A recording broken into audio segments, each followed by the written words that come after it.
What's up, guys? Second YouTube video. We're going to talk about the origin of the Cage, the gym, and then we're also going to talk about how me and Omar met and how we became business partners for the gym. It's a good YouTube title, Cage Origins. Yeah, Cage Origins. Like zombies. But no, yeah, so Gonz and I met when I was actually 15 years old. I started working a door-to-door sales job with him as my manager. So I came about that because my sister at the time, she was older than I am. She's a couple years older than I am. And she was doing this door-to-door sales job. And me at the time, I was looking for work. I really didn't know what I wanted to do at that time, you know, just a 15-year-old kid in high school. But it really piqued my interest when she told me that there was an opportunity for me to do some door-to-door sales job and that it could make some pretty good money. So I went in, I did an interview, and that's where I met Gonz, and they hired me. I wasn't supposed to be working as a door-to-door sales rep at 15 years old. I was supposed to be, I think, at least 16. Yeah. But they hired me anyway. They said, fuck it, why not? You know, he could make some sales. So yeah, they took me on, they took me under their wing, and yeah, so I started doing door-to-door sales for Gonz. Yeah. So then during that time, like, I had actually, like, that was probably me for like a solid 1 to 2 years that we were working together. And then after that, I actually ended up leaving the newspaper selling business, and I decided to do other things. But during that time frame, I believe you still stayed there throughout all of like COVID, all that stuff, right? Like you were saying. Yeah, so like that. Yeah. From the age that I was 15, so that was what, 2019? No, 2018, I think. Yeah, like 2018. All the way up until 2020, so like year of COVID.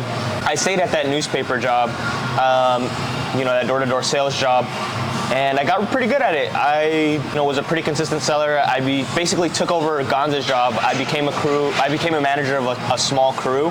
And I did that for a couple years until COVID hit. That's when, everything kind of went downhill for that job. We couldn't really sell anymore. They wouldn't allow us to. So I kind of just started just following whatever Gonz was doing, kind of in his footsteps. Gonz was somebody that I always looked up to, kind of as like a mentor, as somebody that I wanted to aspire to be like, in terms of like a business mindset. So at the time, he was doing wholesale real estate. So I want to go ahead and, after I graduated high school in 2020, I want to go ahead and got my real estate license and then started doing wholesale real estate with Gonz. Yeah.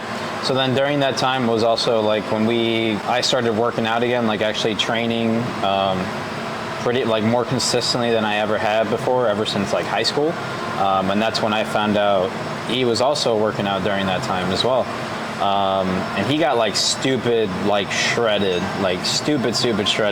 And I was like, holy shit, like, why are you so lean right now? Like, this was like during a time like we were actually working out at, there was like this gym. Well, he was going to like a different gym in Carpentersville, and I was in a different gym in Elmhurst actually that was more like discreet, like during like the whole lockdown phase of COVID and everything like that. And I remember him coming, you came to that gym like once, and then that was the time when I actually saw him in person. I was like, holy shit, the fucking guy's fucking shredded.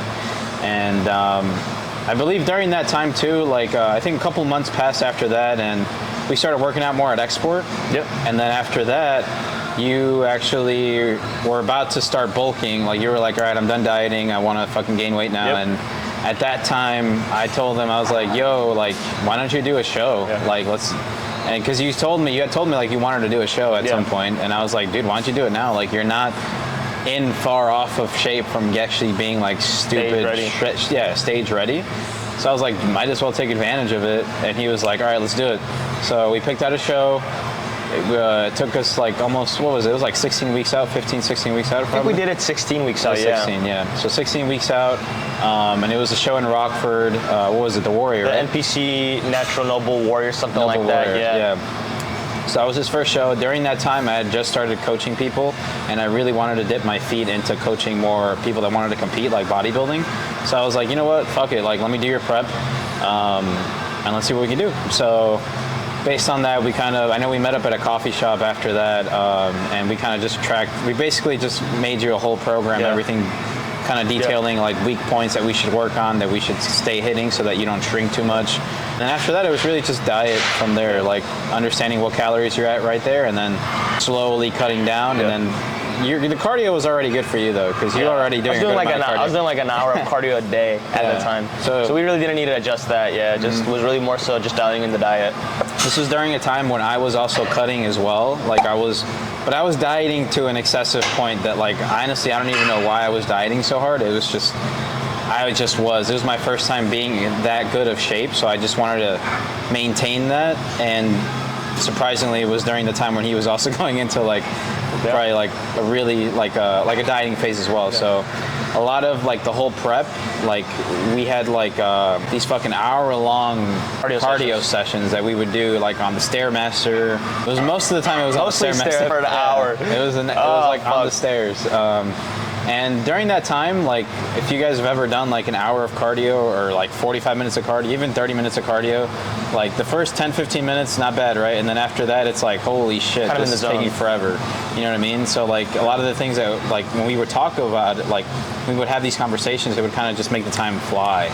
So we would basically go on about like having a gym someday, or like goals that we have, or even just talking about each other's days and kind of just seeing like what's up with us, you know. And then I thought it was honestly like therapy, low key. It was like really like therapy, like some therapeutic shit that we would like talk about.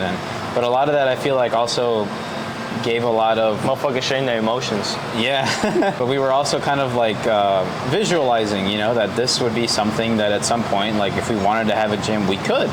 And during that time, I was actually also doing some business ventures with another guy that was actually supposed to be kind of like a gym, right? Like it was more of like a gym brand in the beginning, and I was going to be like one of their guys that was going to do that. And then we started recording. This was during the time we got Kevin. We had a guy that came in. He started recording for us for free, and he would just record our workouts and stuff. And that was all supposed to be for this other brand that was gonna release. And that actually took a very long hiatus. So that never actually ended up happening. But during that time frame, like we had basically talked about like. Someday owning a gym Someday together, owning a gym. and then you got the. Yeah. So you were coaching at the time, and you got a phone call from one of your clients, right? Yeah, exactly. So then, basically during that time, I was training a good amount of clients already online, and one of my clients was actually working out at this gym that we have now, like the Cage. It used to be called Iron Fanatics, and she was actually working out here throughout all of COVID. It was one of like the only gyms in this area that probably didn't shut down during that time. And she was actually always telling me, hey, you should come by. Before I even knew about this gym, she would always tell me to come by, come check it out. But I lived in Schaumburg. This gym was in Mundelein, which is about 25, 30 minutes away from me. So I was like, I'm good. It's kind of far. I don't want to go that far. Yeah. So I actually ended up ignoring it for a long time until one day she texted me saying, hey, do you know anybody that would want to buy a gym? Immediately, I was curious. I was like, let's see, like, how much is it, and blah, blah, blah. And basically, she ended up sending me pictures of the place. I was like, okay, it doesn't look bad.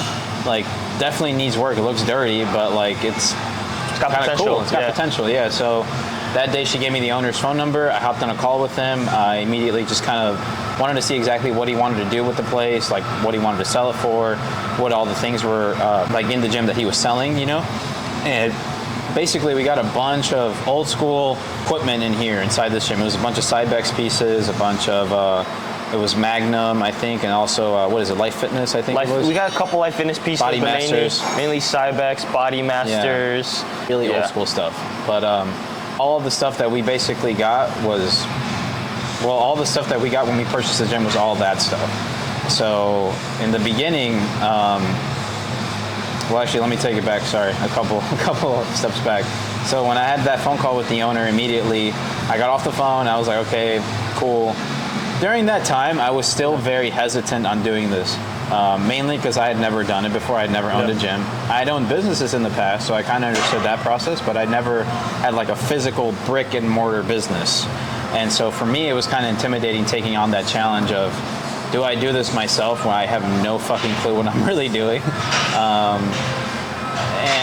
And I could have, but then at the end of it all, like the first person that came to my mind was Omar. Like when we literally talked about all those times, like owning a gym and everything like that. Like that was like the first person that popped up in my head. I was like, all right, bro, I'm gonna call him immediately. And you basically were just like, dude, are we gonna own a gym? Are we owning a gym? And like he literally assumed that sale basically. And honestly, it sold me. It sold me like immediately, like 100%. Like that was like the only thing I really needed to clarify in order for me to like, all right, let's fucking do this. Like to really just zone in on this and make this a thing that we could do.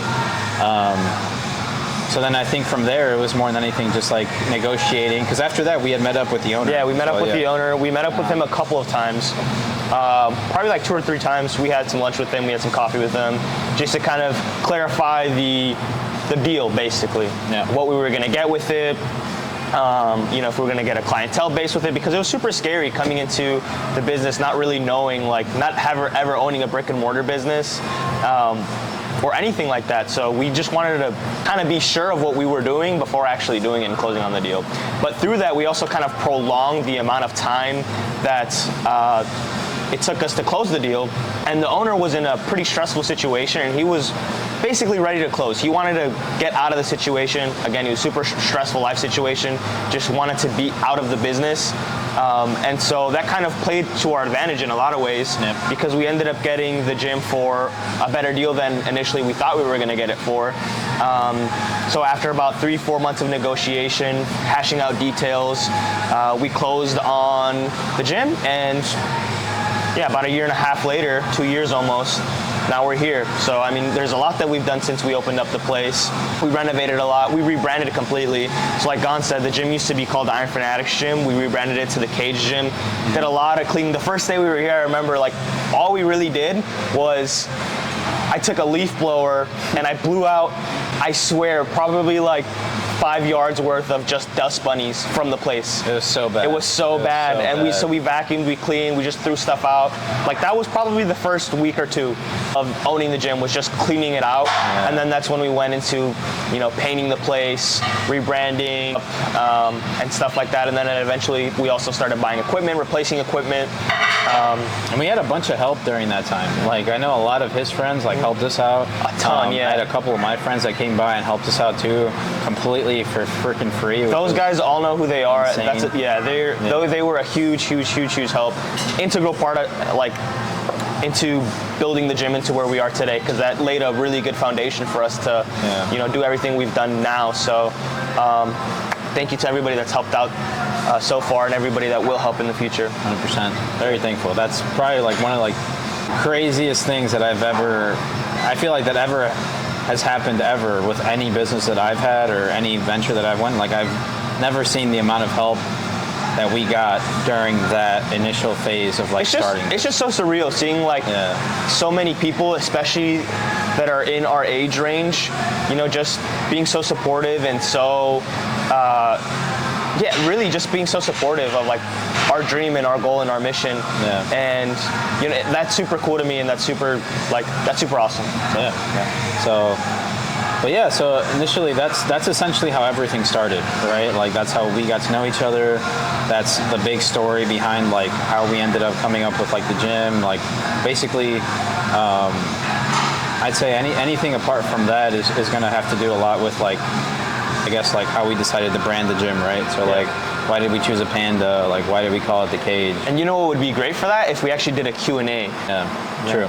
So if you guys have like any other questions or anything that you guys want us to do for like the next video regarding like branding or regarding like how we came up with the panda or the colors or more of our backstories or more of our backstories. Anything, really anything at all, feel free to leave a comment below. Follow us on Instagram, Cage Gym, TikTok, The Cage Gym. And you can leave comments there as well, asking us questions. But yeah, that's about it. Thank you guys. Cool. Thanks, guys. See you in the next video.